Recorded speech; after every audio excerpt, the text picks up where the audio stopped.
ao último foco e último encontro dos programas públicos da 18ª edição do Festival Sesc Vídeo Brasil. Antes de falar desse encontro de hoje, eu queria só voltar um pouco em outubro, quando a gente começou essa programação. E foi um percurso muito longo, e muito intenso, mas que eu acho que discutiu temas muito caros essa história do Vídeo Brasil, esses 30 anos do festival. Eu acho que levantaram muitas questões e a participação do público também foi muito importante para se pensar essa história e pensar também o presente e o futuro dessa instituição, né? E do festival. Hoje, a gente antecipa um pouco a discussão do livro sobre os 30 anos do Vídeo Brasil, que vai ser lançado em meados desse ano, em meados de 2014, e que foi editado pela TT Martinho, que também é coordenadora editorial do Vídeo Brasil, e que traz contribuições de figuras super importantes para essa história, como todos os convidados dessa mesa hoje. Então a gente tem Eduardo de Jesus, Moacir dos Anjos, Gabriel Prioli e a fundadora do festival e diretora do Vídeo Brasil, Solange Vargas. Passo a palavra para a TT agora. Tá ligado esse? Tá. Se quiser dá para tirar. Tá. Se vocês preferirem, pode tirar. Bom, boa tarde para todos. A gente queria agradecer a presença de todo mundo aqui nessa tarde tão fresquinha. Então, a ideia dessa mesa é dividir um pouco com vocês um trabalho em progresso, que é essa publicação a qual a Sabrina se referiu, que a gente chamou de Vídeo Brasil 30 anos, Memórias e Atualizações. A publicação é uma tentativa de fazer uma síntese mais perene, mais duradoura, desse esforço grande que foi feito nesses últimos meses, não só para resgatar e recompor a história do festival, mas também para entendê-la e atualizá-la. Então, nesse espírito, para além de inventariar os personagens, os momentos, as imagens, as mudanças que pontuaram essas 3 décadas, a gente se propôs um exercício de tentar identificar quais são os grandes temas que emergem da história do festival, né? Ou seja, quais são os aspectos do festival que convidam, instigam um aprofundamento, né? Não só para a gente lançar luz sobre a história do festival e a contribuição dele, mas também para a gente entender melhor os contextos em que cada um desses momentos acontece. Então, o primeiro aspecto que a gente sente da necessidade de resgatar e tentar atualizar, refletir um pouco nesse momento, é esse papel inicial que o festival teve nos anos 80 como catalisador de um movimento de renovação, um movimento importante de renovação do audiovisual brasileiro. Isso no contexto de uma ditadura que, apesar de caindo de podre, ainda estava longe de ser superada, né? E o festival acolheu muito esse desejo de renovação, que era um desejo tanto estético como também político. Isso é importante entender que o controle da informação e o controle dos meios de comunicação de massa era um dos pilares importantes da ditadura. O festival acolheu um movimento que tentava enfrentar isso, mudar isso. Um segundo aspecto que chama a atenção quando a gente olha retrospectivamente para o festival, para a programação do festival, é a onipresença da performance, desde as primeiras edições do festival, né? Lá com as experiências do Otávio Donassi no primeiro, no segundo, no terceiro festival, que era um ator, um encenador paulista, que inventou aí um negócio que ele chamou de videocriaturas, e que eram seres híbridos, né, de gente e televisão, passando pelo Aguilar, embrulhando Miss nos primeiros festivais, até chegar a momentos importantes nos anos 90, como a primeira apresentação do Champa Ferro ever aconteceu no festival, né, assim, performances importantes do Ali Salomão com Carlos Nader e tal, até 2005, que é uma edição do 15º Festival dedicado à performance.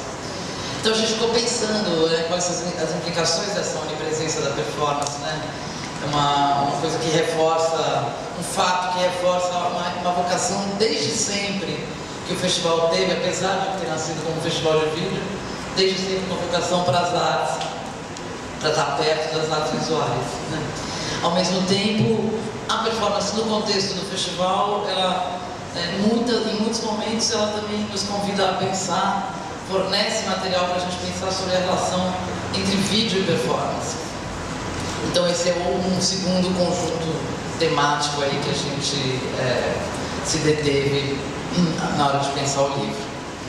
Um terceiro, que é um aspecto fundamental também da história do festival, é a questão da internacionalização a partir do 8º festival. Ou, melhor dizendo, a antevisão, né, e a configuração de um recorte geopolítico que a gente chama, por falta de nome melhor, de sul geopolítico do mundo. Então a decisão, a opção por dedicar o festival, dedicar a mostra competitiva do festival para a produção do que a gente chama desse sul geopolítico do mundo, dessas regiões não hegemônicas e sem grande visibilidade no circuito da arte.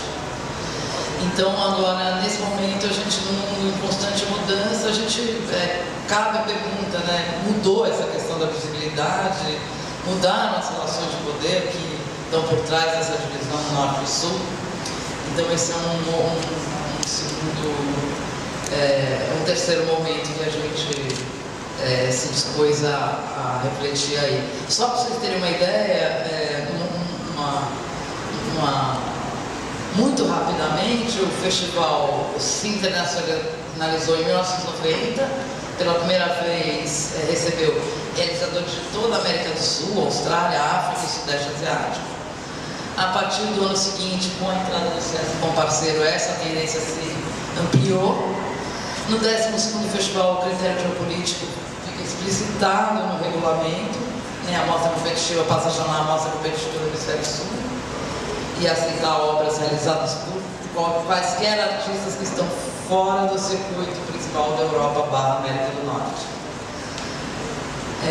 Enfim, esses três grandes temas serviram de norte para a gente, para pensar os ensaios que compõem esse livro. E a gente escolheu os colaboradores do livro em função desses recortes para nos ajudar a pensar cada um deles. E hoje a gente tem o prazer de ter eles três aqui com a gente para pensar essa revolução dos anos 80, a estética do estilhaço. A gente trouxe o Gabriel Prioli Neto, que é jornalista, professor, apresentador e diretor de TV, além de testemunha ocular nesse momento. Né, ele participou ativamente dos primeiros festivais. Além disso, o Gabriel foi diretor de programação e de jornalismo da cultura de São Paulo, editor do Jornal Nacional, membro do Conselho de Comunicação Social do Congresso Nacional, escreveu sobre televisão na Folha, no Estadão, no Jornal da Tarde, na Casa Capital, entre outros veículos, que a gente nem menciona mais. Tipo, vejo, não pega nem mais tempo. Também foi diretor-geral da TV PUC, professor do Departamento de Jornalismo da PUC e fundador da BTU, Associação Brasileira de Televisão Universitária. Para falar de performance, se perguntar e responder esse nosso questionamento sobre o papel da performance no Vídeo Brasil e falar um pouco da relação entre vídeo e performance no contexto do festival, a gente tem outro colaborador próximo do festival, que é o Eduardo de Jesus, que é curador de audiovisual e arte contemporânea. O Edu tem mestrado em comunicação pela UFMG, doutorado em artes pela ECA USP e é professor do programa de pós-graduação da Faculdade de Comunicação e Artes da PUC Minas. O Edu é um dos curadores da Mostra Panoramas do Sul, que está em cartaz até amanhã, do 18º Festival, e um colaborador muito próximo, importante em todo o eixo histórico do 18º Festival. E finalmente, para falar como ninguém dessa questão do Sul, né, das relações de poder, que determinam isso, da arte nesse contexto, a gente trouxe o Nelson dos Anjos, que é um curador importantíssimo brasileiro, foi curador do pavilhão brasileiro da 54ª Bienal de Veneza, da 29ª Bienal de São Paulo, do 30º Panorama da Arte Brasileira e co-curador da 6ª Bienal do Mercosul, em Porto Alegre. O Moacir é editor do nosso caderno SESC do Brasil 8, de 2012, extensa, e é autor de vários livros, como Arte Brasileira e Local Global, Arte em Trânsito, e de um futuro livro que trata justamente dessa questão sobre a qual ele nos fala aqui hoje. Aí, por último, mas nem um pouco menos importante, a gente tem a Solange Farkas, criadora, inventora e curadora do Vídeo Brasil, que vai comentar um pouco essas falas, falar um pouco do vídeo hoje, no contexto da arte, e falar um pouco também, fechando o festival, dos temas e do que já foi pensado para o próximo Vídeo Brasil. Então agora eu passo a palavra ao Gabriel Prioli Neto. Boa tarde. Alô, boa tarde a todos. Obrigado, até. Bom, o meu foco nessa fala vai ser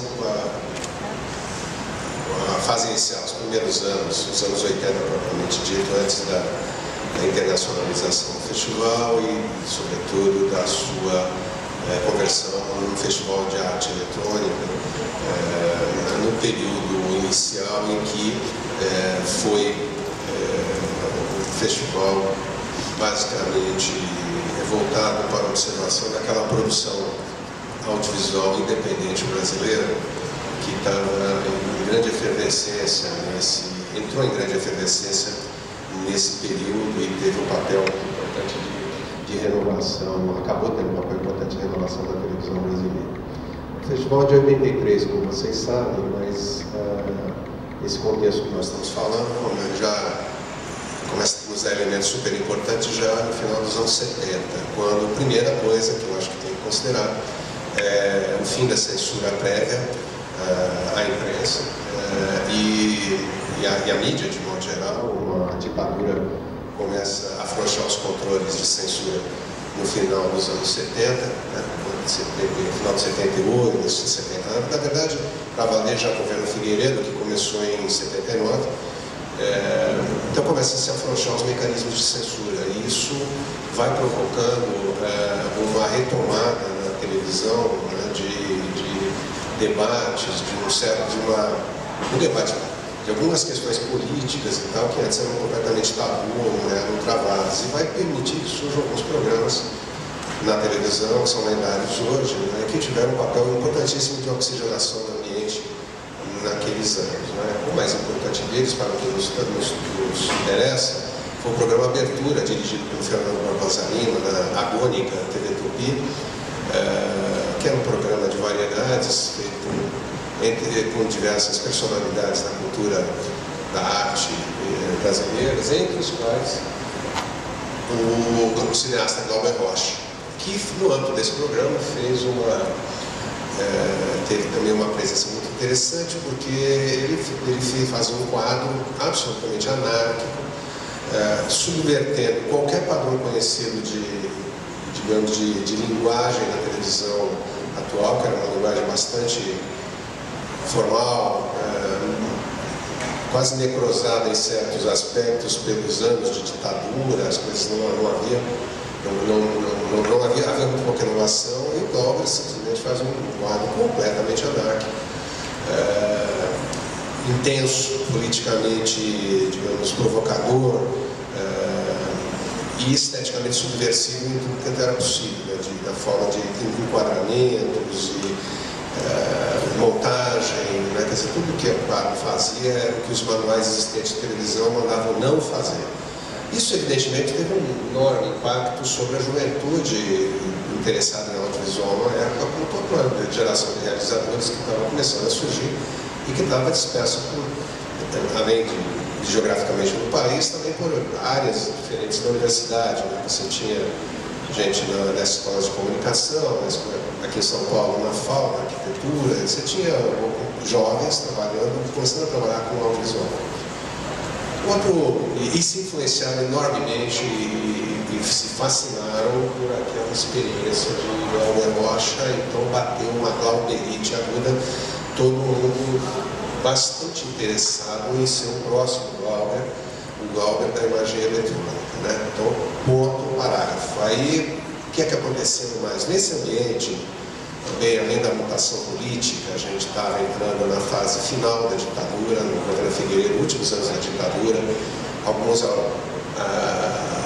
boa parte daqueles mecanismos de controle da ditadura já tinham afrouxado, a censura começa a ter, tivemos anistia no final dos anos 70, no início dos anos 90 já tem uma renovação partidária, começam a surgir os novos partidos políticos, quer dizer, você tem toda uma oxigenação da política e do debate político e, por consequência, do debate cultural, debate estético. Quer dizer, tudo que era debate surgiu naquela época, ressurgiu com grande intensidade entre o final dos 70 e o início dos 80.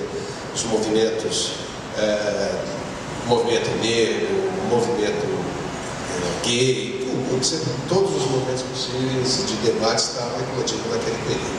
O ambiente político era esse. No âmbito da indústria também eletrônica, uma modificação importante, nós estávamos tendo ali o surgimento dos primeiros equipamentos de videocassete domésticos. Né? Eles haviam surgido no final dos anos 70 nos Estados Unidos, e aqui o primeiro videocassete doméstico foi lançado em março de 1982 pela Sharp. Até então não existia videocassete, portanto a única forma de poder ter acesso ao conteúdo da imagem televisiva, a imagem eletrônica, era através do tubo da televisão. Não havia nenhuma outra forma de suporte possível até o surgimento do vídeo. Né? E o vídeo surge, e surge com uma febre. Na verdade, ele passa a ser uma febre de consumo, né? Ele é tão intensamente consumido aqui no Brasil, no mundo inteiro, quanto, diria, hoje, ele é um objeto de consumo tão desejado à época quanto são hoje, por exemplo, os televisores de plasma de alta definição e tal, todo mundo corria atrás, queria ter, tinha toda uma febre de vídeo. Agora, não apenas do ponto de vista do parque exibidor, portanto, videocassete para ser assistido em casa, mas também equipamentos de videocassete de menor porte, menor custo, maneirabilidade mais fácil, ao alcance de realizadores, inclusive jovens realizadores que tinham condições de comprar esses primeiros equipamentos de edição e de captação e de edição de imagens, que eram os equipamentos Ulmatic, né? Também surgidos anos antes, no início dos anos 70 nos Estados Unidos, e que tinham entrado na televisão comercial brasileira entre 78 e 80, primeiro no telejornalismo, depois na produção de externas de novela e tudo mais. Então, o telejornalismo tinha mudado a sua base de operação técnica do filme para o videotape, videocassete, no final dos anos 70. Mas ainda estava no âmbito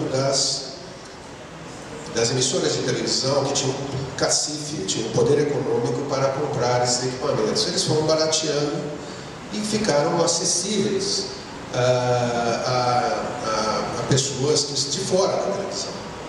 Como os grupos que foram se somando de vídeo foram começando a adquirir esses equipamentos e formando a primeira geração de realizadores de audiovisual eletrônico que não nasce dentro da televisão.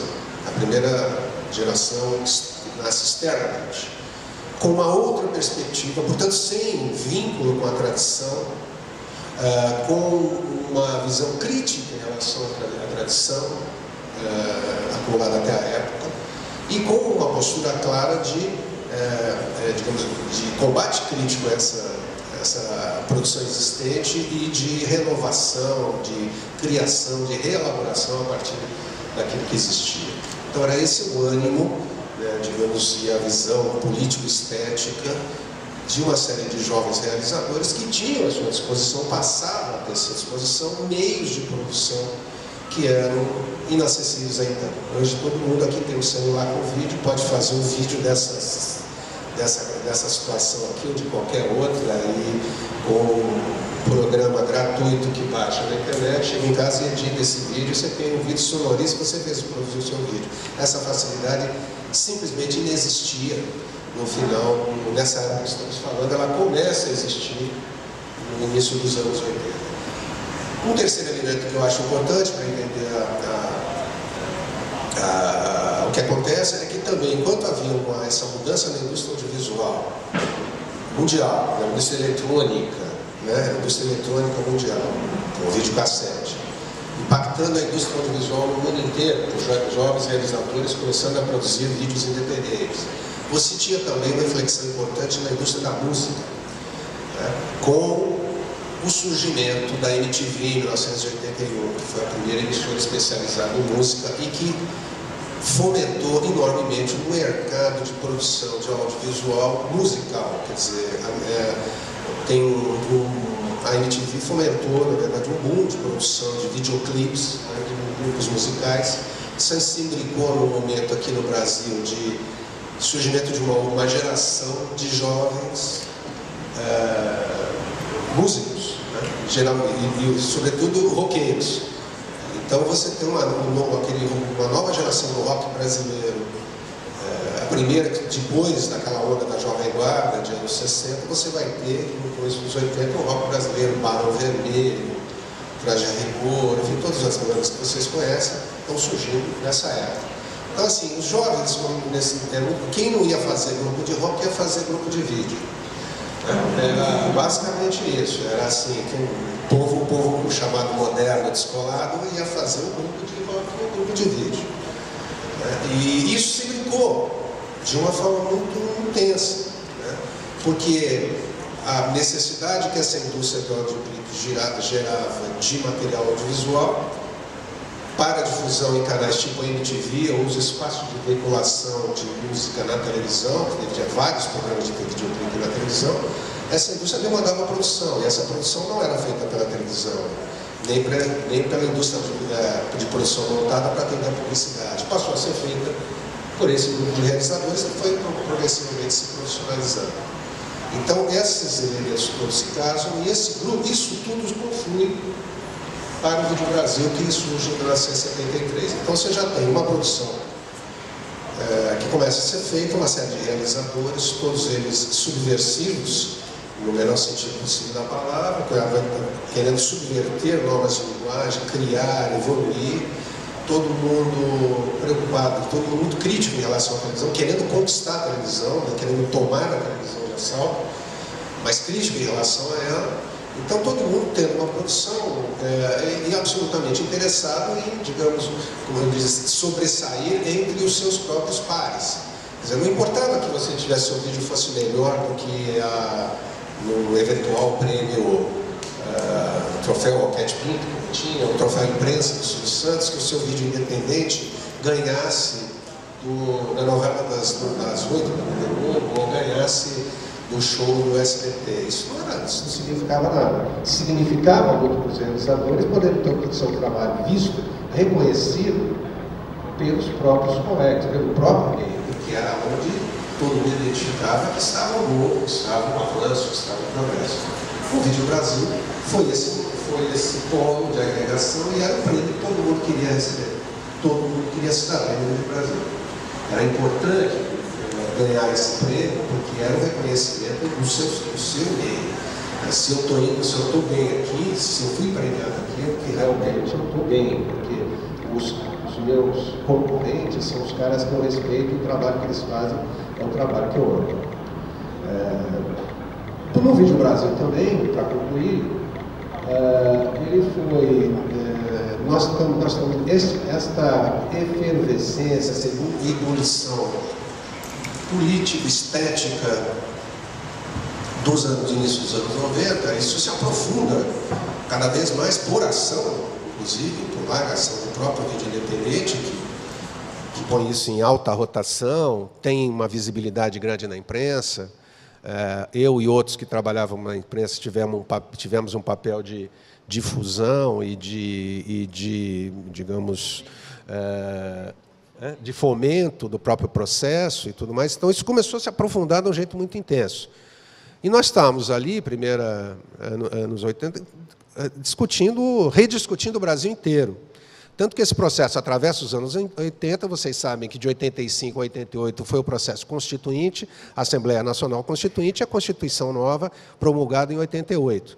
Então, os anos 80 foram os anos da rediscussão do país, da revisão do país, da passada limpa em todos os aspectos, sobretudo, particularmente, no aspecto do que nos interessa, do audiovisual. Né? Então, o Vídeo Brasil foi um grande catalisador de debates de estéticos e debates, e que levavam, inevitavelmente, a debates políticos com demandas regulatórias, né? Porque, veja, os realizadores só tinham a televisão para distribuir a nova produção que estava sendo feita. O videocassete, ele é boa ferramenta, mas ele não se institui como um mercado de vídeo doméstico. O mercado de vídeo doméstico existente, que se institui rápido, ele não absorve a produção e não difunde a produção videográfica independente brasileira. Ela difunde filme americano, como hoje, como sempre.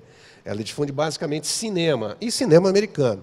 Você não achava um vídeo da Olhar Eletrônico, da TV Tudo, numa locadora de vídeo, né? Até porque os realizadores não estavam, de fato, suficientemente profissionalizados ainda à época para fazer essa negociação, e o mercado exibidor não tinha o menor interesse nisso. Eles não queriam, simplesmente não queriam. Ou seja, para você exibir esse material, esse novo vídeo, essa nova produção, você tinha que exibir-lo na televisão. Portanto, se a televisão fechava as portas, e fechava por quê? Porque a televisão tinha, como tem ainda hoje, e ainda hoje é bastante reticente com produção independente, e precisa de cota de tela, precisa levar pela garganta abaixo, de forma impositiva, cota de tela para botar a produção independente na televisão, ela tinha essa postura, e ainda tem, porque ela tem enormes parques industriais montados, capazes de dar conta de 100% da programação que precisa. Ela produz internamente a sua programação, então ela não precisa comprar de produtor independente algum, muito menos de jovens rebeldes que estão esculhambando, chutando o balde daquilo que eles estão fazendo e ridicularizando, frequentemente ridicularizando a própria produção feita por eles. Então a televisão não absorvia. Se a televisão não absorvia, ela passa a ser, digamos, ela tem que absorver. Então nós temos que vencer essa resistência. Ora, então estamos na política. Então, vamos ter que enfrentá-los politicamente, então vamos discutir a questão regulatória. Por que é que temos uma lei, ou uma estrutura regulatória toda, que permite que a televisão seja dessa forma, totalmente fechada, por que não abre, por que não amplia? Então, tivemos N debates no Vídeo Brasil, tive a satisfação de mediar, participar de quase todos eles, onde nós levantamos todas as questões em relação aos entraves regulatórios do audiovisual, da televisão, do cinema, de tudo, mas foi tudo discutido muito intensamente naqueles anos. E algumas experiências, inclusive, se somavam. Também o Vídeo Brasil foi um epicentro de experiências importantes da TV, das rádios piratas começaram a surgir naquela época, televisões piratas. No âmbito do Vídeo Brasil, foi gestado o projeto da Antena Livre, que era a ideia. Nós tentamos pedir um canal de televisão UHF para ser operado em São Paulo pela produtora independente. Foi uma iniciativa do Ivan Isola, à época diretor do MIS, que puxou, criamos uma sociedade Antena Livre, que foi uma articulação política feita à época no sentido de tentar obter um canal de televisão para produção independente. Quer dizer, então, havia esforços políticos e debates regulatórios intensíssimos nesse período. Tudo isso, nós não tivemos êxito nessa demanda, não conseguimos o canal, mas tivemos muito êxito no sentido de levantar e aprofundar diversos temas que depois foram mais ainda aprofundados no debate constituinte, entre 85 e 88, e resultaram, em larga medida, naquilo que está hoje no capítulo 5º da Constituição, no que tange a comunicação. Quer dizer, se existe hoje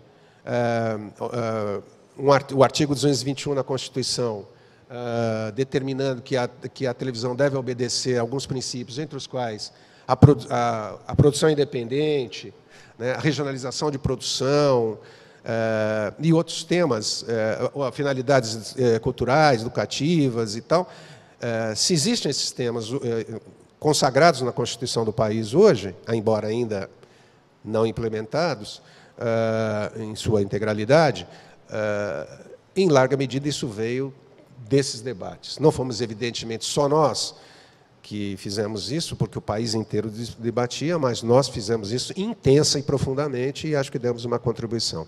Então, e mais, só para fechar, a produção que foi sendo feita influenciou profundamente a televisão, que vai progressivamente incorporando não só os padrões de linguagem novos que são criados, mas os próprios realizadores, eles são contratados pela televisão e vão fertilizar progressivamente a televisão e vão dar vão dar à luz na televisão uma série de programas lendários e bem-sucedidos da televisão brasileira que nasceram, que foram, quer dizer, que tem o DNA do vídeo independente desde sempre. É isso. Obrigado. Obrigada, Gabriel. O que eu acho interessante pontuar é que, embora a gente esteja quase falando de um festival diferente, né, o festival mudou muito e se emancipou. Essa questão da televisão teve uma importância durante um período e depois o festival seguiu um outro caminho. Mas eu acho importante observar que ali lançou-se a base de uma vocação para a experimentação e para um debate de caráter eminentemente político, né? Que é uma coisa que atravessa a história do festival. Agora eu queria passar a palavra para o Edu Jesus. Oi. Foi? Oi, gente. Boa tarde a todos. Obrigado da presença de vocês. Obrigado do convite da mesa. Super legal. Amanhã termina o Vídeo Brasil, longa temporada. Esse encontro é super oportuno para a gente falar desse projeto do livro. Ótimo ouvir o Gabriel aí, essa história toda da televisão, que é uma peculiaridade da história do vídeo aqui entre nós no Brasil. A parte que eu cuidei foi de pensar essa relação entre vídeo e performance, né? Então, para desenvolver essa reflexão, eu assumi duas direções assim. Uma primeira, que é tentar pensar historicamente como é que essa relação entre vídeo e performance se dava, ou como ela veio se dando, e depois pensar essa relação histórica dentro dessa trajetória de 30 anos aí do Vídeo Brasil, né? Bom, para fazer isso, eu busquei dois grandes pontos de referência. Um primeiro, que é o texto, quase um clássico, o texto de 1976, da Rosalind Krauss, o vídeo A Estética do Narcisismo, né, que é esse texto que foi publicado no Outubro de 76, é um texto incrível, né? É sempre legal pensar, tem grande admiração pela Rosalind Krauss por esse texto, especialmente porque ela não estava analisando grandes artistas como aqueles artistas que ela analisou acabaram se tornando hoje. Naquela época eram artistas emergentes que estavam trazendo um conteúdo totalmente novo e um novo modo de produção artística, né? O Bruce Nauman, o Vito Accounti, John Jones, entre outros. Então eu parto primeiro desse texto, digamos de uma espécie de desconstrução desse texto, e também de um trabalho que, a meu ver, é bastante premonitório, que é um trabalho do Nandini Paik, de 1965. No meu texto eu comecei, inclusive, com uma espécie de brincadeira, falando que eu estava contando a cena quase original, né? Inventei uma espécie de ficção, porque esse trabalho do Paik foi descoberto muito tempo depois, e ele fez esse trabalho exatamente no dia que ele comprou a primeira câmera Portapak, tem tudo a ver com o que o Gabriel disse aí agora, em 1965, e ele é muito rústico, muito cheio de ruído e muito simples também, mas, a meu ver, esse trabalho é uma espécie de gesto premonitório do que viria a ser essas relações, do que viriam a ser essas relações entre vídeo e performance. Ok. Bom, e o que é o vídeo? O vídeo chama-se Button Happening, e é ele abotoando e desabotoando o paletó, né? Acho que eu tenho uma imagem aqui. Isa, me dá um help aqui. Isa, me dá um help aqui para eu achar minhas imagens. Só rapidamente, só para vocês verem, uma imagem absolutamente tosca. Muita gente critica esse vídeo porque fala, bom, isso nem era um vídeo, era um teste, mas eu acho que o Paik já estava com o negócio todo... As minhas imagens. Do que isso se tornaria. Ele que já vinha do universo da performance e tudo mais. Aí eu vou achando. Vamos ver o que vai dar de tempo. É isso, tá bom. Não, pode deixar que eu vou passando. Obrigado. Vou dar uma pausa. Já está em pausa. Então, a partir desses... Oi, deixa eu voltar aqui. Oi, espera aí só um pouquinho. Pronto. A partir desses dois grandes núcleos, né, o texto da Rosalind Krauss, de um lado, e o vídeo do Pike, do outro lado, eu comecei a pensar quais são essas relações entre vídeo e performance. E o que eu fui pensando mesmo, por isso que eu tratei de uma espécie de desconstrução do texto da Rosalind Krauss, é que ela diz, nesse texto incrível, que é como se o corpo tivesse entre parênteses. De um lado a câmera, de outro lado o monitor e no meio o corpo. E o que eu disse é que talvez seja interessante, com a força da linguagem, quebrar esses parênteses e começar a entender o corpo de outras formas nessa relação, de um lado com o monitor e de outro lado com a câmera, né? E isso é o que prova essa espécie de potência que tem no encontro do vídeo com a performance, que aí está o gesto premonitório do Pike. Tanto a performance quanto o vídeo trazem uma espécie de imediatismo ou de presentidade, né? Presentness, né? Como os americanos dizem, em relação ao modo de construção da obra. Parece que é uma espécie de o tempo estava pronto para ser usado, né? Essa presentidade entra no circuito da arte, né? De forma absolutamente genial. Num primeiro momento, no circuito das instalações, né? São várias as instalações, como essa, por exemplo, do Bruce Nauman, né? O corredor de vídeo, uma instalação bem interessante. O monitor de cima é uma imagem pré-gravada do corredor vazio, e a imagem de baixo é uma câmera de circuito que mostra o corredor. Então, quando você entra no corredor, a impressão que você tem é que os dois monitores vão mostrar a sua imagem, só que só apenas um mostra. Então, dá aquela... Vou acabar derrubando esse negócio. Não consegue falar com a mão parada, né? Você fica gesticulando e não tem jeito. Esbarra no Gabriel, derruba a água. Cria essa situação de um corpo presente ou ausente. Cria um campo de tensão em relação à presença e à ausência. Esse gesto foi recorrente, né, em vários outros trabalhos.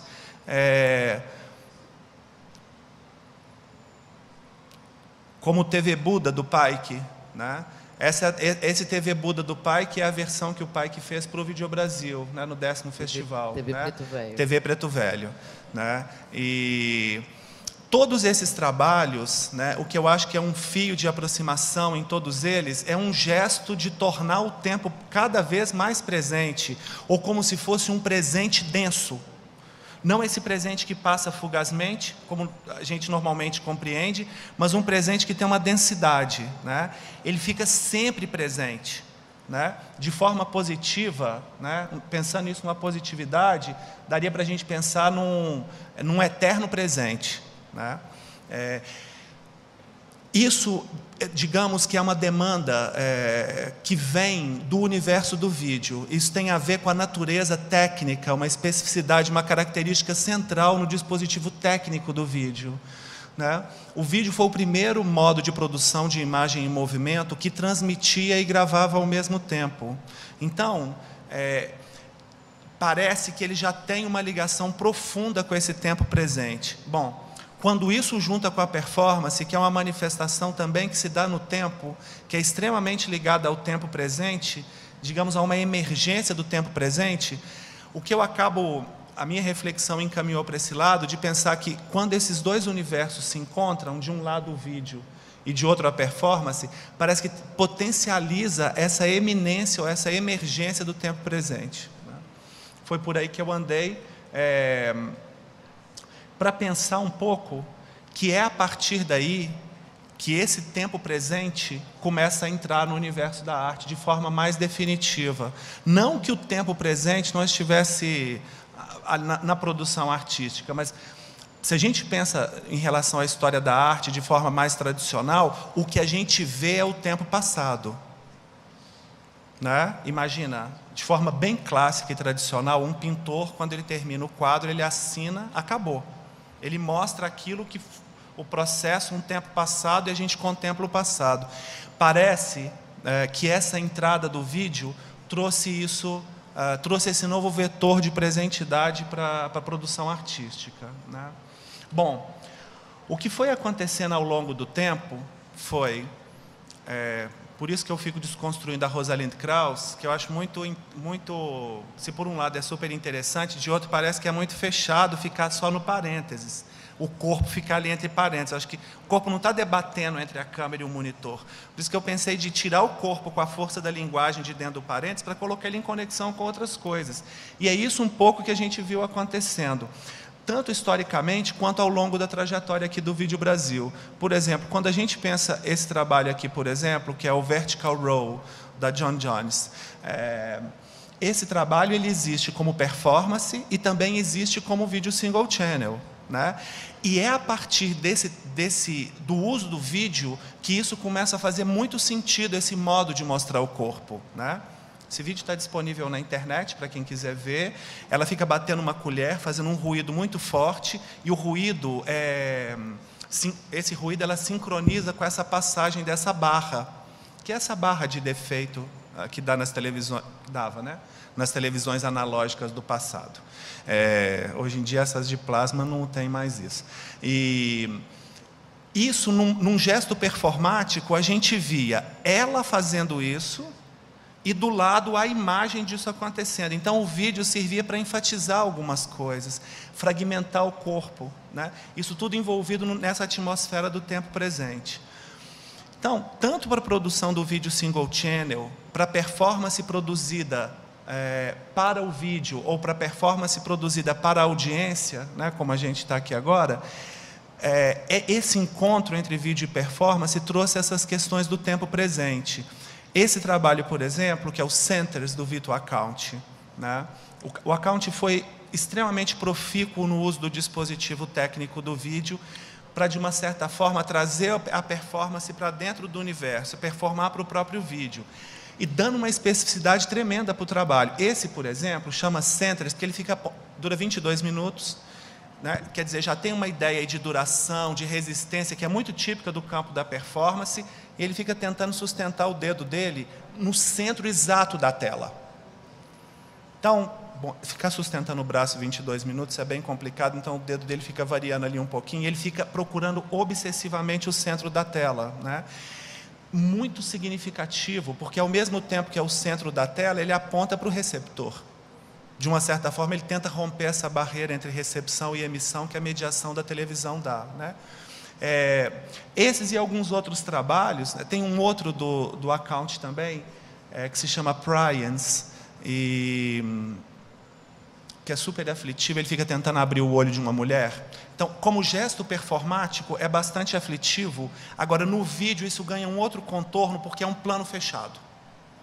Então, o plano fechado, esse corte, essa moldura, esse enquadramento, enfatiza ainda mais esse gesto, né, de tentar abrir o olho. Bom, esses e alguns outros trabalhos, né? Esse daqui também é um trabalho histórico importantíssimo, é o Douglas Davis, no 90 Minutes Live. Isso foi na Documenta 6 de Kassel, 1977. Foi a primeira vez na história que houve uma transmissão ao vivo de performance, né? Da Alemanha para o mundo. Performou primeiro o Pike com Charlotte Morman, o Tivicello e algumas outras peças que eles manusearam. E, na sequência, o Joseph Beuys com uma escultura social, uma espécie de discurso absolutamente político. E, nos últimos 9 minutos que faltavam, a performance do Douglas Davis.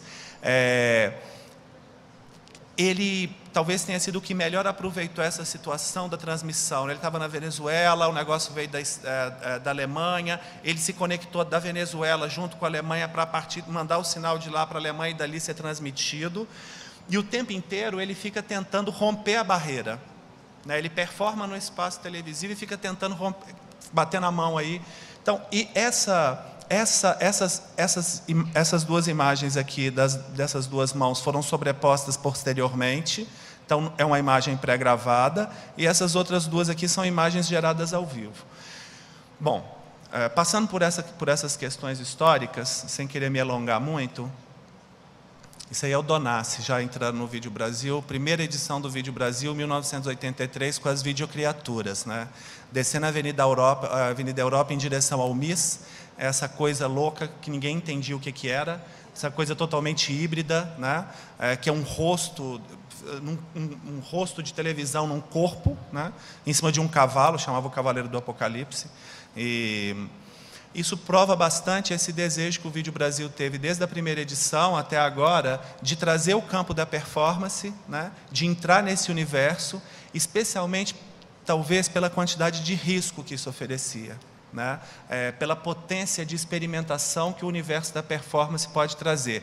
Tanto a performance, que está ligada diretamente ao universo do vídeo, e ao longo da história a gente percebe isso, que chega um momento que a imagem assume um protagonismo gigante, né? Quase some, nos parênteses da Rosalind Krauss, o parênteses, o que seria o meio, que é o corpo, some, ficam só os equipamentos, que são as performances VJing, né?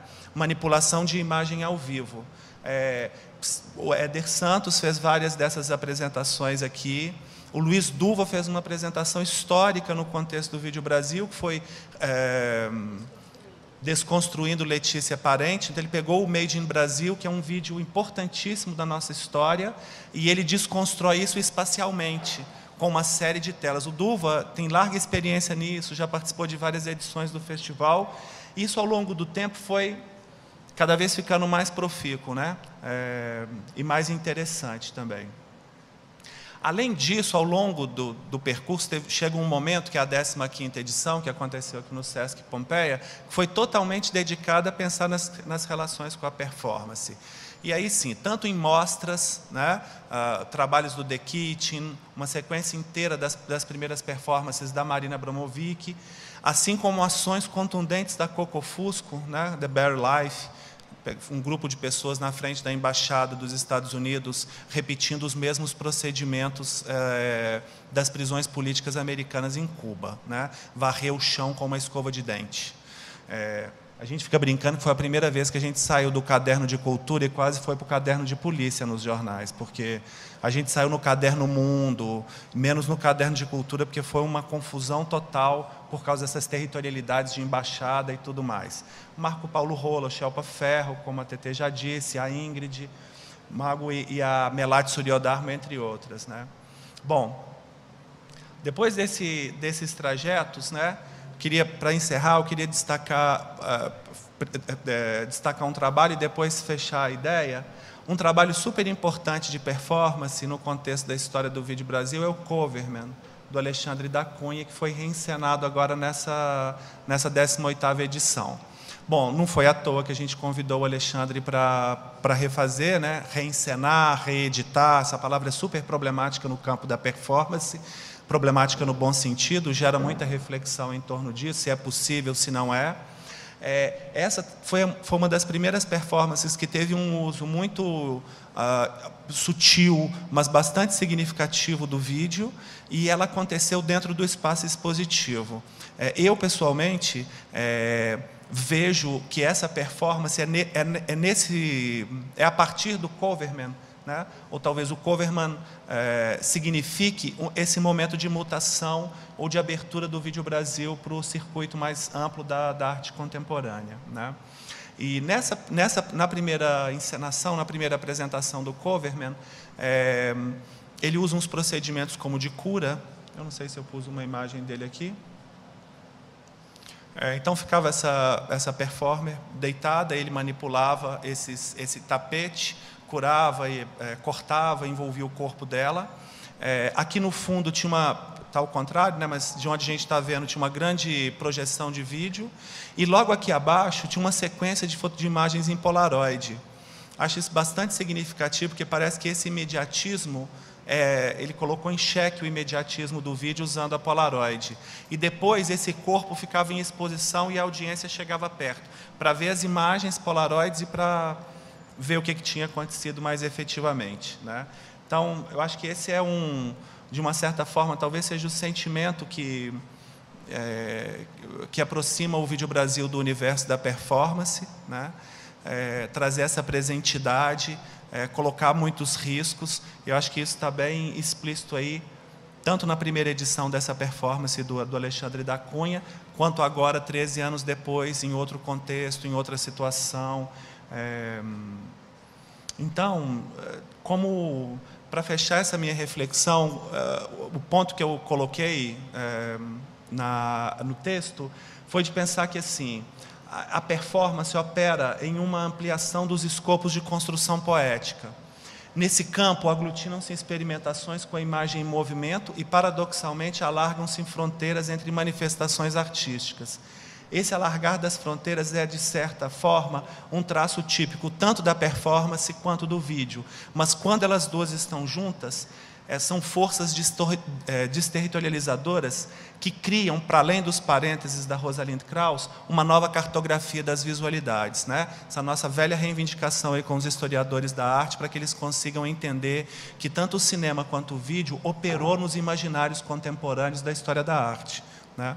Uma coisa que os livros, de uma certa forma, passam por cima. Então, com seus territórios móveis e suas fronteiras, que ao invés de reter, operam como membranas, né? Vídeo e performance se abrem para acolher o alheio, para acolher aquilo, essa presentidade, essas formas do risco e da experimentação. Bom, a gente vai continuar aqui para trabalhar com perguntas. Eu tentei fazer uma síntese rápida aí do meu texto. Obrigado.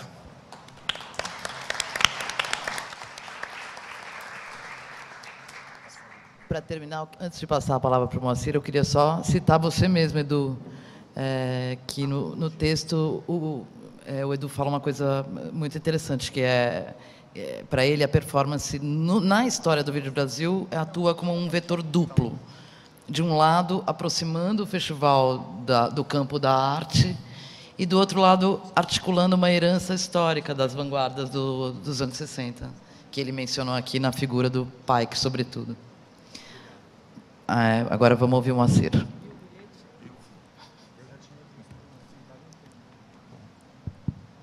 Boa tarde. Saiu? Bom, boa tarde a todos. Obrigado por permanecerem aqui até essa hora com esse calor, né?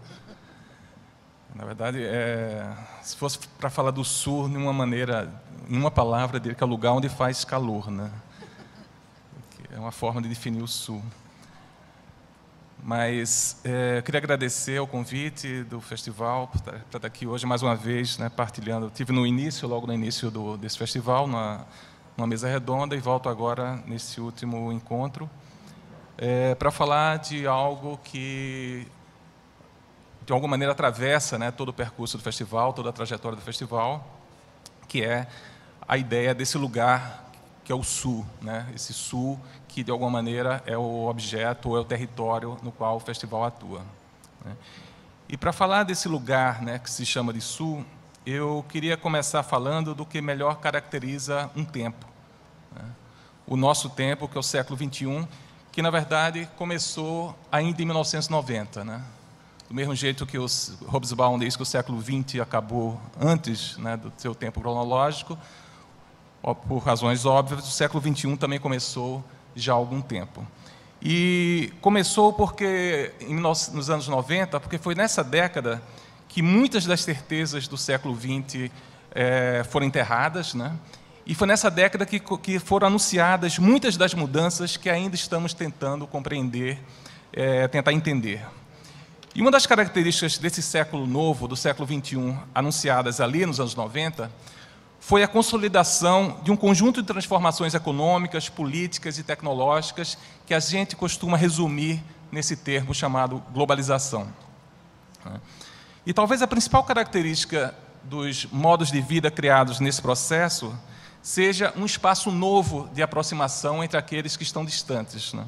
Entre os vários, um espaço de troca entre países e regiões, cuja temporalidade parece ser o imediato, né? A temporalidade que rege esse espaço de trocas parece ser o imediato, e cuja localização parece ser qualquer canto. Ou seja, um espaço, portanto, feito de zonas de contatos entre lugares distintos e diversos do mundo. A confluência de um agora, que supostamente não cessa, e de um aqui, que parece que não tem fronteiras definidas, balizaria nessa narrativa o fim do moderno. Ou seja, o ocaso de valores e entendimentos que singularizariam o século XX. E, em simultâneo, indicaria a emergência de um tempo novo, um tempo distinto. Um tempo líquido, diriam alguns. Ocorre que concordar com essa narrativa implicaria admitir que existe uma fluidez de tempo e de espaço que termina por subestimar ou por escamotear as relações assimétricas de poder que perduram e se reproduzem entre países e regiões, mesmo nesse ambiente globalizado. Ou seja, implicaria desconsiderar a natureza conflituosa desse mundo em que vivemos. Então, contrariando o que foi muitas vezes esperado ou dito sobre esse processo de globalização, a intensificação dos fluxos materiais, financeiros, simbólicos e mesmo de pessoas nesse período associados a esse processo de globalização não ocorre num ambiente de trocas pacificado e tampouco contribui para o estabelecimento de um ambiente assim. A globalização possui, ao contrário, como todos nós já sabemos a essa altura, uma dinâmica marcada por interações truncadas e pela atualização das hierarquias de poder violento que permitiram, por muitos séculos, a colonização de muitos países por alguns outros poucos. Processo cristalizado na riqueza pilhada pelos países colonizadores e fixado nas representações cartográficas feitas do que os colonizadores chamaram de Novo Mundo. Representações em que colonizadores se auto-situam no norte, na parte de cima dos mapas, enquanto que os países que subordinaram por meio do embuste, ou mais frequentemente por meio da força, estão descritos sempre no sul, como se estivessem destinados a estar situados sempre abaixo daqueles outros colonizadores. Há muito tempo, contudo, que a localização do sul nas representações do mundo é contestada no campo da produção artística. Já em 1943, o uruguaio Joaquim Torres Garcia afirmava, por meio de um desenho que punha o mapa da América do Sul de cabeça para baixo, que o sul das Américas poderia estar acima daquilo que é comumente considerado a porção norte das Américas. Não se tratava, é evidente, de mera inversão nominal de coordenadas geográficas, mas de uma crítica a formas veladas de representar simetrias de poder entre povos, resumidas no uso convencional desse par de palavras, norte e sul. Sul e norte, afinal, são definidos um em relação ao outro e condensam, ao longo desse eixo vertical em que eles são fixados nos mapas, histórias de violência naturalizadas em hierarquias simbólicas, como as cartográficas. São termos que encapsulam, mesmo que não pensemos mais sobre isso, o legado bárbaro da experiência colonial. O sul deixa de ser, nesse desenho, um lugar fixo ou estável. Tomando a história das Américas como modelo para o entendimento do mundo, o seu autor faz da imagem de uma América invertida, que é o nome desse desenho, o título desse desenho, faz da imagem de uma América invertida um conceito que exprime situações de subjugação e que implica, numa dedução ética do trabalho, o dever de buscar revertê-las. A partir do trabalho de Torres Garcia, a ideia de um sul do mundo pode ser mesmo legitimamente expandida, designando não somente uma localização determinada no mapa, mas um conjunto de territórios onde danos de várias formas, de várias ordens, foram infligidos por quem teve a intenção e o poder de causá-los, não importando os lugares que esses territórios ocupam nos mapas. Ou seja, sul não é mais um território específico, uma localização específica, mas é um conjunto de territórios que sofreram, de algum modo, danos por aqueles outros que foram capazes de causá-los. Mas é preciso atentar para o fato de que um território que está no sul de outros, ao sul de outros, pode também situar-se, ao mesmo tempo, ao norte de outros lugares, estejam esses acima ou abaixo de sua posição nos mapas. Relações de poder não correspondem, afinal, às simplificações que são necessárias às descrições cartográficas. Quase 3 décadas depois de América Invertida ter sido desenhada, o artista brasileiro Cildo Meirelles reelabora a ideia de sul como um território marcado pela expressão violenta do exercício do poder de um povo sobre outro. Em um texto publicado no catálogo da exposição Information, no MoMA, em Nova York, em 1970, o artista fala sobre uma região mítica, inexistente nos mapas oficiais, chamada Cruzeiro do Sul.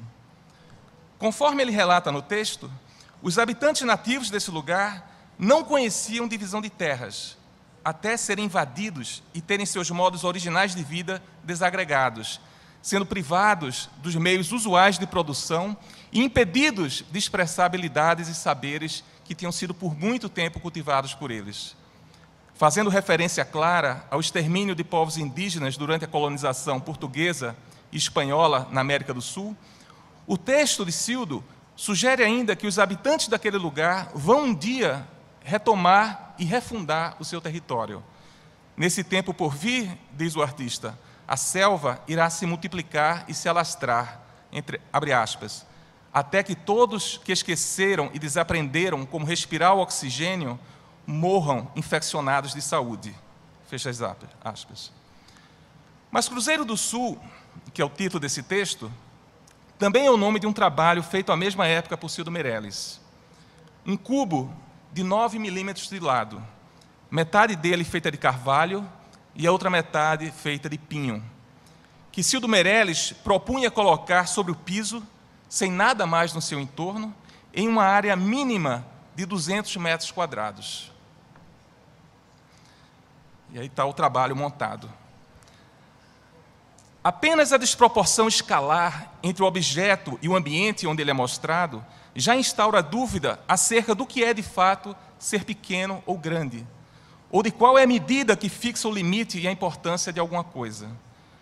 Além disso, o carvalho e o pinho não foram escolhidos como matéria-primas desse cubo ao acaso, mas por serem madeiras que, ao produzir o fogo, quando são postas em atrito, teriam o poder de invocar o divino na cosmogonia dos índios tupi.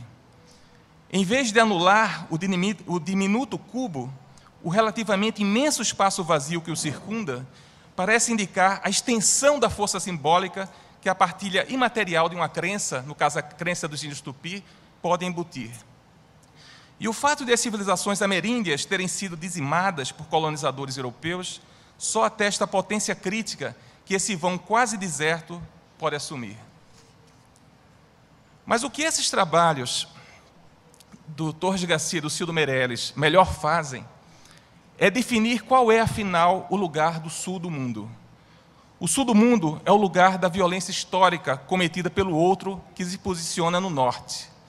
Sul e norte que não estão, porém, situados somente no passado. Na verdade, é justamente o ambiente de contato renovado e próximo entre regiões distintas, que é próprio de nosso tempo, que torna possível atualizar antigas formas de apropriação desigual dos ganhos materiais que essas relações engendram, que essas relações formam. Não existe, assim, qualquer associação causal entre a crescente globalização do mundo e o suposto acesso dos diferentes povos a direitos que os outros já usufruem. Por serem representações de uma dinâmica de relações efetuadas em zonas de contato sempre hierarquizadas, que reproduzem disparidades, sul e norte permanecem inequivocamente atados, ligados, sendo melhor definidos, como sugere o sociólogo português Boaventura de Sousa Santos, como sul global e norte global. O sul que é por isso aqui sinônimo de colonizado, de oriente e de periferia. Norte, que por analogia se equipara a colonizador, a ocidente, a centro. Não como pares de conceitos que se excluem ou que são separados, mas que se constroem e se mantêm mutuamente com expressões de um mundo simultaneamente integrado e partido. Mas ainda que o exercício da hegemonia do norte esteja ancorado em mecanismos complexos que atuam na sociedade e no indivíduo, existem muitas falas e muitos gestos críticos formulados desde o sul que se contrapõem a ele o tempo inteiro. São vozes e movimentos contra-hegemônicos que atualizam o que já está implícito nas criações de Torres Garcia e Cildo Meirelles. A ideia de que o sul é também o lugar de onde pode vir a reinvenção de modos de vida fraturados pela subordinação ao norte, pondo no limite essa relação de poder em crise. Formuladas a partir de campos distintos, essas estratégias de resistência do sul não se confundem, contudo, com afirmações identitárias rígidas, que são incabíveis no mundo cada vez mais feito de zonas de contato. Elas produzem, em vez disso, formas de pertencimento híbridas e em negociação abertas com o outro, com o norte, com aquele que ele impõe maneiras de entender o mundo que seriam supostamente universais, quando na verdade são apenas dominantes. No campo específico da produção artística, essa postura implica a constante reelaboração dos critérios e valores definidos pelo norte como centrais à consagração de um objeto ou de um gesto qualquer como arte. Ou, posto de outro modo, no campo artístico, essa postura requer a instituição de um devir minoritário da arte global. Expandindo para o campo da produção nas artes visuais, o entendimento que Gilles Deleuze e Félix Guattari têm sobre o que seria uma literatura menor. Lembrando que, para Deleuze e Guattari, menor é a literatura que se inventa e que se afirma na relação crítica que escritores estabelecem a partir de uma posição de subalternidade no mundo com uma língua maior. Língua maior que é definida como aquela que impõe, que segue e que preserva as normas hegemônicas para a prática literária em um dado lugar e um dado tempo. Em uma relação minoritária, os autores imprimem à língua dominante do meio onde eles atuam inflexões que ela antes não possuía, transformando-a desde uma posição singular, que é essa posição do subalterno. Então, são práticas capazes de produzir e de multiplicar diferenças em um espaço simbólico que se queria apaziguado, evidenciando o caráter transitório dessas hierarquias que muitas vezes são subjetivadas como se fossem certezas, quando na verdade são apenas imposição, resultado da imposição de um poder de um bloco, de uma região sobre outra. E caso se considere a arte dita global, a arte global, como aquela regida por critérios e por valores definidos nas instâncias de consagração mundial que o norte domina, ou seja, definido nos mais influentes museus, nas mais influentes bienais, nas feiras de arte, nos leilões, nos cursos de formação acadêmicas mais prestigiados do norte, considerando que a arte dita global é regida por valores feitos, consagrados e criados nesse ambiente, é admissível propor-se como arte menor aquela que desarranja as convicções formadas nessas instâncias de consagração, tornando a arte maior crescentemente impura e hesitante. A arte menor seria, portanto, aquela que responde e que resiste às pretensões hegemônicas do norte. Nesse sentido específico, seria menor a arte do sul do mundo. Mas é preciso esclarecer que a arte do sul, ou arte menor, não produz seu caráter minoritário a partir de uma relação de exterioridade com a arte do norte, ou arte maior. Tampouco promove uma narrativa simbólica do mundo que seja completamente alternativa àquela disseminada pelo outro dominante. A arte do sul institui, em vez disso, um processo de permanente desterritorialização de uma linguagem que se quer impor como hegemônica, corrompendo a pretendida integridade de uma gramática e de um vocabulário artísticos que lhes são impostos como modelares. A arte do sul conjuga, portanto, um conjunto heterogêneo de estratégias artísticas que confrontam uma condição de subordinação. Estratégias que se valem das características de um mundo em que mesmo os que habitam o sul têm acesso ao sempre crescente acervo mundial de conhecimentos, assim como têm acesso aos principais legados simbólicos dos demais países e regiões. Estratégias que, ao contrário das empregadas no passado, não mais se encoram na suposta singularidade de lugares, de ideias ou de temas para afirmar diferenças frente ao outro dominante.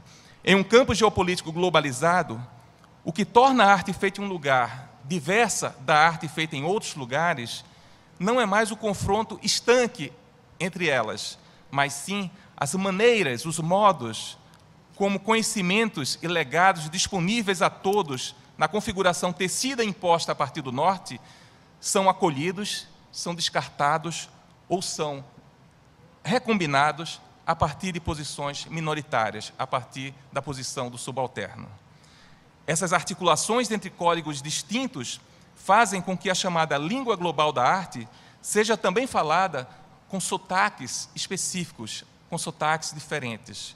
Sotaques que revelam não somente quem está falando, mas a partir de que posição do mundo se está falando, ou de que parte do sul se está falando, a depender do quão próximo ou distante se esteja dos padrões dominantes de enunciação da língua que a arte do norte ensina.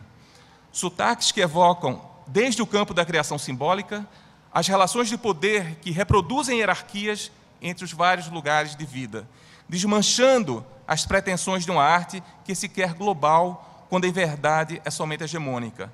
Sotaques que torcem as normas da língua global da arte e afirmam a arte que é simplesmente do mundo.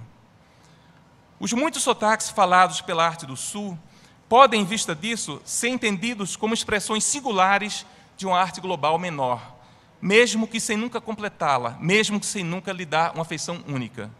Expressões artísticas que, embora subordinadas aos padrões definidos no Norte, a eles simultaneamente resistem, reinventando-os constantemente e constituindo, assim, equivalentes sensíveis para essa condição ambígua de estar no mundo. São evidências criadas por meio de pinturas, instalações, filmes, esculturas, performances, desenhos, fotografias, entre várias outras formas de expressão, que delimitam, sem propor ou exibir fronteiras rígidas, territórios simbólicos que, de outro modo, sequer seriam conhecidos. E quanto mais esses sotaques da arte do Sul se impõem frente à hegemonia da língua global da arte, maior é a cacofonia por eles criada, em claro desafio àquela dominância. Buscando se fazer ouvir nos espaços institucionais em que se disputa a hegemonia de representação da realidade, demandam que se considerem como partes de um comum partilhado, sujeitos e maneiras de compreender fatos que antes não eram ali sequer considerados. Por esse motivo, as produções artísticas que reclamam e que exibem a condição de pertencerem ao Sul integram aquilo que Boaventura de Sousa Santos chama de ecologia de saberes, expressão que designa a extensa diversidade epistemológica que existe no mundo, incluindo os conhecimentos que não se adequam aos critérios de validade científica ou de legitimidade crítica que são definidos pelos poderes hegemônicos. A arte do Sul, ou arte global menor, contribui, por meio de seus sotaques muitas vezes truncados, para ampliar e tornar ainda mais complexa essa paisagem epistemológica incompleta que é própria das zonas de contato do mundo. São sotaques que, por serem singulares, permitem ouvir as vozes que se recusam a conceber a contemporaneidade como simplesmente a adesão a um tempo de vida que as exclui e as condena a uma quase mudez, que são as vozes das sobras. E para as vozes das sobras, ser contemporâneo não é viver em um presente contínuo que marcaria um suposto fim da história e a cristalização de uma subordinação do Sul ao Norte do mundo, plasmada simbolicamente nessa ideia de uma arte global. Não é ser fiel a esse tempo e tampouco confundir-se com esse tempo, porque é justo essa aderência e essa fidelidade a esse tempo que não permitem compreender de fato o que é que determina esse tempo. Como defende o filósofo Giorgio Agamben, ser contemporâneo de um tempo significa ser, paradoxalmente, anacrônico, deslocado do tempo em que se vive, ver esse tempo a contrapelo, olhar esse tempo com desconfiança, mostrar-se inadequado às pretensões e às exigências desse tempo. Ser contemporâneo, nesse sentido, é estar próximo do seu tempo e, simultaneamente, também tomar distância dele. A potência crítica da arte do Sul reside, assim, na recusa de muitos de seus praticantes ao engajamento puramente celebratório com seu tempo, negando que sejam idênticas às experiências de vida em cantos diversos do mundo. Reside na prática de artistas que estão empenhados, por meio dos sotaques híbridos dos seus trabalhos, em exibir e incluir as sobras, impondo-as ao espaço do sensível e criando novas representações da realidade, fazendo, portanto, com que essas vozes ásperas sejam ouvidas com mais atenção e se afirmem como discursos inteligíveis, vozes que querem ser partes contadas tanto no campo da arte como no campo mais amplo da vida. E é importante dizer, para finalizar, que esses processos de criação e afirmação de diferenças são melhor acolhidos e reverberados por instituições também posicionadas no Sul, à margem do núcleo de legitimação da arte global. Instituições que, ao contrário de tantas congêneres do Norte, e, evidentemente, ao contrário do mero negócio de compra e venda da arte, têm como foco de suas ações a escuta cuidadosa dos sotaques híbridos que marcam a produção artística do Sul, bem como a sua divulgação ampla e clara. Por meio de programas permanentes ou de projetos pontuais, essas instituições, entre as quais se inclui, evidentemente, o Vídeo Brasil em seus 30 anos de história, expõem, pesquisam, divulgam e suportam de várias maneiras a arte global menor.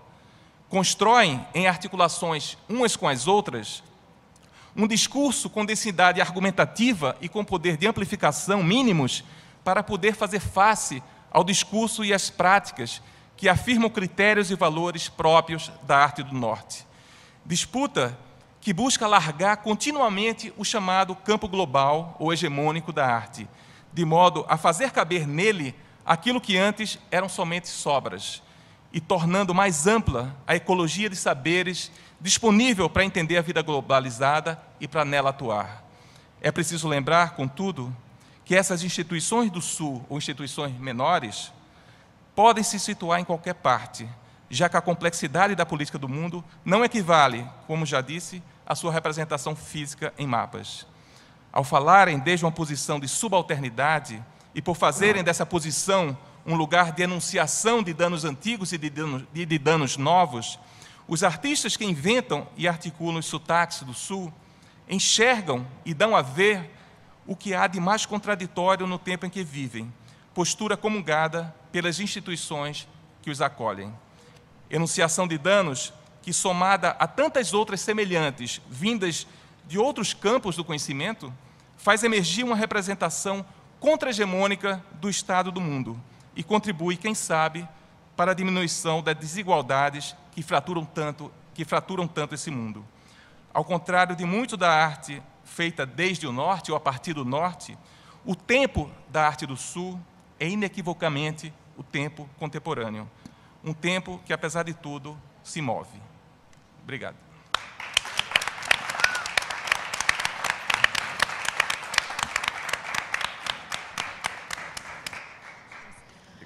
Obrigada, Moacir. Imagina. Eu queria aproveitar a fala do Moacir e começar a conversa com a Solange exatamente sobre esse assunto. Quer dizer, quando o Vídeo Brasil começou a se abrir para o que se intuía que era esse Sul, o intuito era esse, quer dizer, era amplificar essa representação contra-hegemônica, como o Moacir chamou, ali, então incipiente.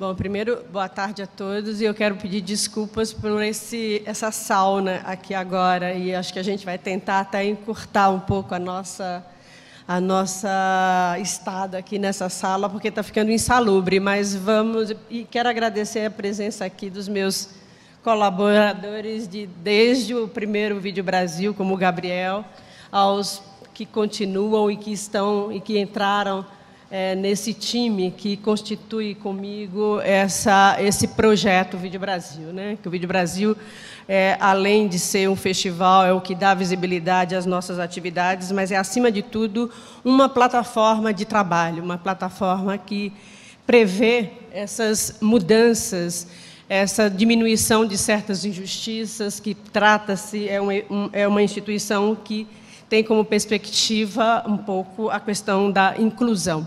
Então, quando a gente pensa, aliás, o texto do Moacir é preciso e é absolutamente inspirador, mas quando eu pensei, por exemplo, o Vídeo Brasil como um projeto internacional, depois da 10ª edição do festival, que ele claramente precisava de uma mudança, precisava de novos ares, precisava de novos inputs para ele poder seguir em frente, uma vez que, como o Gabriel bem colocou aqui, as 10 primeiras edições são edições super importantes, mas que tinham uma outra perspectiva, que era também de transformar, mas de transformar um momento, de achar brechas num momento histórico muito fechado, complexo no Brasil, que era um período pós-ditadura militar.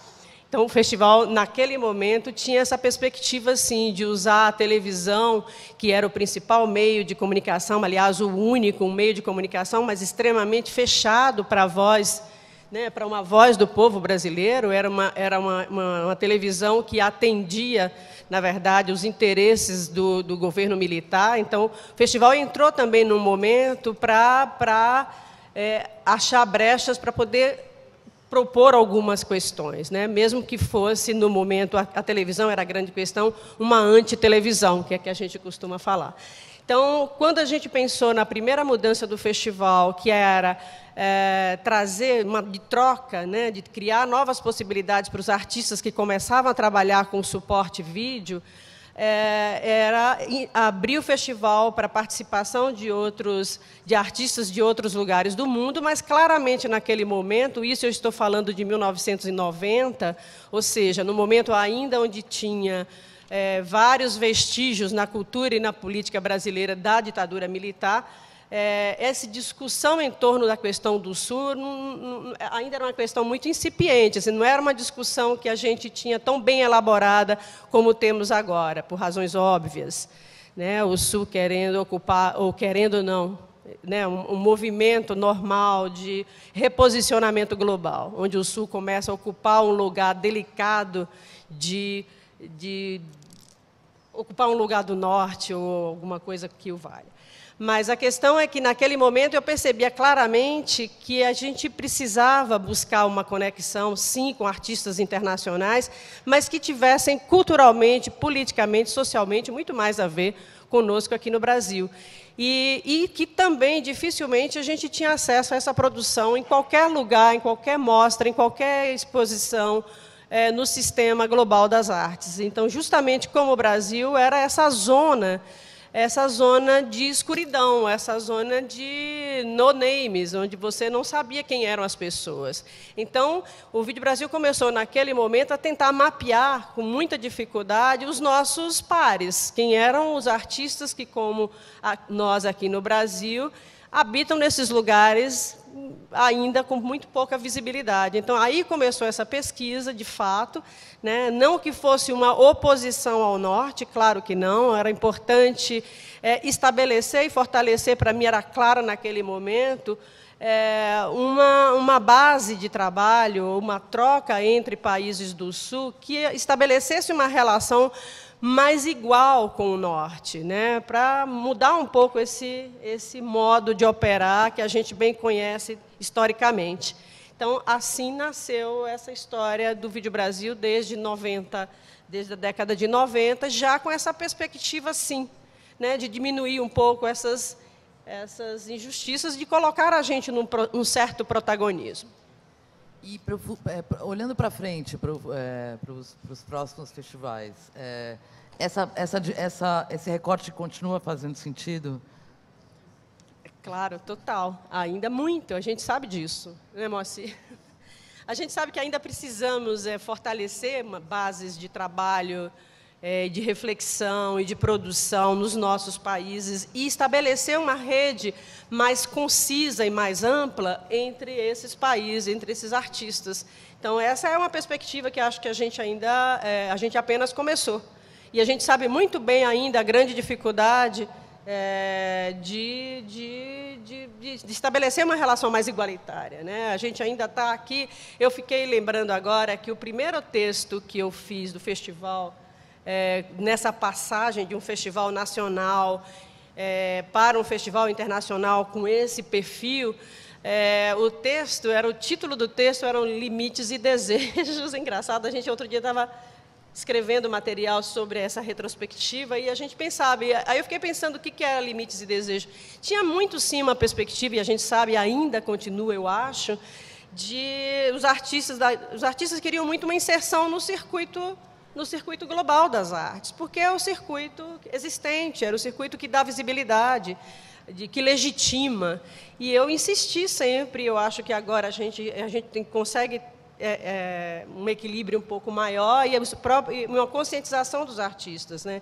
que a gente tinha esse certo complexo de inferioridade, de a gente existir a partir de uma legitimação vinda do Norte, existir a partir de uma exposição num grande museu europeu norte-americano. O que a gente faz aqui parecia que não valia muito, ou mesmo essa troca com países como países da América Latina, países como a África, ou mesmo Oriente Médio. Então, eu acho que isso ainda não está consolidado, tem muitas questões para serem resolvidas, e eu acho que, finalmente, acho que essa edição do festival, esse Panoramas do Sul dessa edição, é a primeira edição que, de fato, a gente consegue uma representatividade significativa do que significa esse tamanho do Sul. Mas ainda temos muito que percorrer, ainda tem muitos países, muitos lugares ainda afastados, sem nenhum reconhecimento, sem nenhum mapeamento dessa produção e sem nenhuma visibilidade no circuito qualquer das artes. A gente tinha pensado em trocar umas perguntas entre nós, mas, dado o calor, acho que talvez o adiantado da temperatura, o elevado da temperatura, a gente podia talvez passar para as perguntas de vocês, caso elas existam. Derreteram.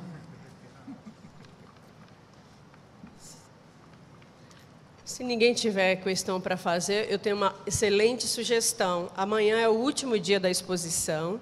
A exposição do Panoramas do Sul está aberta aqui. Hoje termina mais cedo, 7 horas, aqui na quadra. Para quem não viu, eu vou subir com os meus colegas curadores para acompanhar quem quiser uma visita guiada nessa sauna, mas é quase uma despedida da exposição.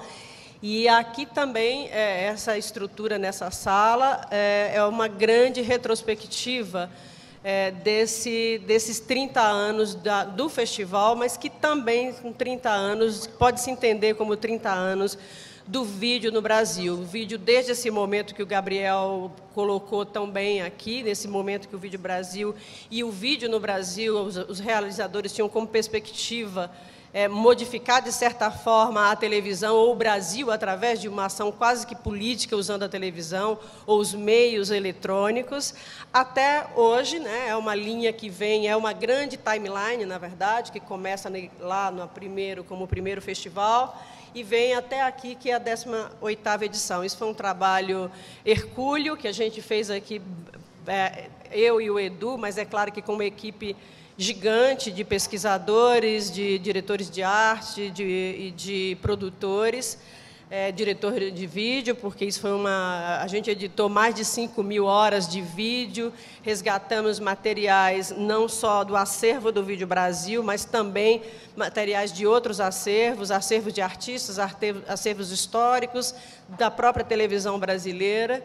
Então, essa história toda está contada aqui de uma forma, acho que resultou muito interessante também, né? Além de ser informativa e de ser um grande túnel do tempo, da gente rever pessoas importantes que participaram de todo esse período da história do vídeo no Brasil e que passaram por aqui via Vídeo Brasil. Então, eu agradeço a presença de todos. Se alguém tiver pergunta, a gente está aqui, mas a gente está derretendo. Obrigada, então, gente.